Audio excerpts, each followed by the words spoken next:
নমস্কার বন্ধুরা, আর জি কুকিং চ্যানেলে আপনাদের সবাইকে স্বাগত। আজকে নিয়ে হাজির হয়ে গেলাম চিংড়ি মাছের এমন একটা রেসিপি যেটা স্বাদ মুখে লেগে থাকবে। চিংড়ি মাছের তো অনেক রেসিপি খেয়েছেন, একবার এইভাবে বানিয়ে দেখবেন স্বাদ মুখে লেগে থাকবে।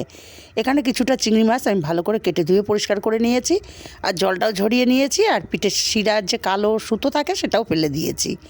এখন এখানে হাফ চামচ হলুদ আর হাফ চামচ লবণ দিয়ে চিংড়ি মাছে খুব ভালো করে মাখিয়ে 5 মিনিট রেখে দেবো। ততক্ষণে একটা মশলা রেডি করে নেব। মিক্সচার জারের মধ্যে বেশ কিছুটা চীনাবাদাম দিয়ে দিলাম, আর বেশ কিছুটা জল দিয়ে মিহি করে পেস্ট রেডি করে নেব। আর একটা মশলা রেডি করব। একটা বাটির মধ্যে দিয়ে দিলাম 1 চামচ লঙ্কার গুঁড়ো, হাফ চামচ ধনে গুঁড়ো, হাফ চামচ জিরে গুঁড়ো, হাফ চামচ হলুদ, আর দেবো হাফ চামচ চিনি। অল্প জল দিয়ে এই মশলাটাকেও গুলে নেব।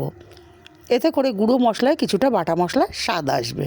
মশলাটা গোলা হয়ে গেছে, এক সাইডে রেখে দিয়ে এবার চলে যাব সরাসরি রান্নাতে। কড়াই গরম করে দিয়ে দিলাম তেলটা গরম করে আগে থেকে লবণ হলুদ মাখানো চিংড়ি মাছগুলো দিয়ে দিলাম। চিংড়ি মাছগুলোকে দিয়ে উল্টে পাল্টে ভেজে নেব হালকা করে। চিংড়ি মাছগুলো বেশি ভাজবো না, শুধু এপিট ওপিট উল্টে পাল্টে ভেজে নেব।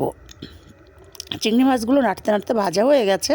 এখন চিংড়ি মাছগুলোকে উঠিয়ে নেব। চিংড়ি মাছগুলো উঠিয়ে নিয়ে এই তেলের মধ্যে ফোড়নে দেবো একটা তেজপাতা। আমি তেজপাতাটা ছিঁড়ে দিলাম, আর দিয়ে দেবো পেঁয়াজ বাটা। পেঁয়াজটাকে এখানে আমি মিহি করে বাটিনি, আধা বাটা করে বেটে নিয়েছি। পেঁয়াজ বাটাটাকে দিয়ে ভালো করে কষিয়ে নিয়েছি। পেঁয়াজ বাটার থেকে কাঁচা গন্ধ চলে গেলে এখানে দিয়ে দেবো 1 চামচ আদা আর রসুন বাটা। আদা রসুন বাটাটাকে দিয়েও কষিয়ে নিতে হবে কাঁচা গন্ধ চলে যাওয়া পর্যন্ত। তারপরে গুলে রাখা মশলাটা দিলাম, আর বাটিটা ধুয়ে সামান্য জল দিয়ে মশলাটাকে সময় নিয়ে কষিয়ে নিতে হবে। মশলা থেকে তেল ছেড়ে দিয়েছে, এখন এখানে দিয়ে দেবো বাদামের পেস্ট। আর মিক্সচার জারটা ধুয়ে অল্প একটু জলও দিয়ে দিলাম। বাদামের পেস্টটাকে দিয়ে খুব ভালো করে সময় নিয়ে কষিয়ে নেব। কষাতে কষাতে যখন একটু শুকনো হয়ে আসবে তখন দিয়ে দেবো স্বাদ মতো লবণ।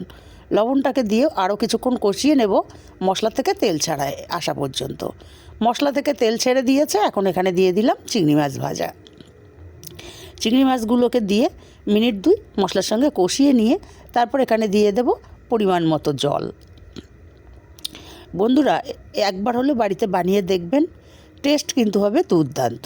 ভালো করে নাড়াচাড়া করে মিশিয়ে দিয়ে তারপর 5 মিনিট আমি ফুটিয়ে নেব। 5 মিনিট ফুটিয়ে নিয়েছি, ঝোলটা অনেকটাই ঘন হয়ে গেছে। এখন এখানে দিয়ে দেব বেশ কিছুটা চেরা কাঁচা লঙ্কা। কাঁচা লঙ্কাটা দিলে দারুণ একটা ফ্লেভার আসবে। আর সামান্য একটু গুঁড়ো গরম মশলা দিয়ে দিলাম। ভালো করে নাড়াচাড়া করে মিশিয়ে তারপরে আমি আলাদা পাত্রে নামিয়ে নিয়েছি। রেসিপিটা কেমন লাগলো কমেন্ট করে জানাতে ভুলবেন না।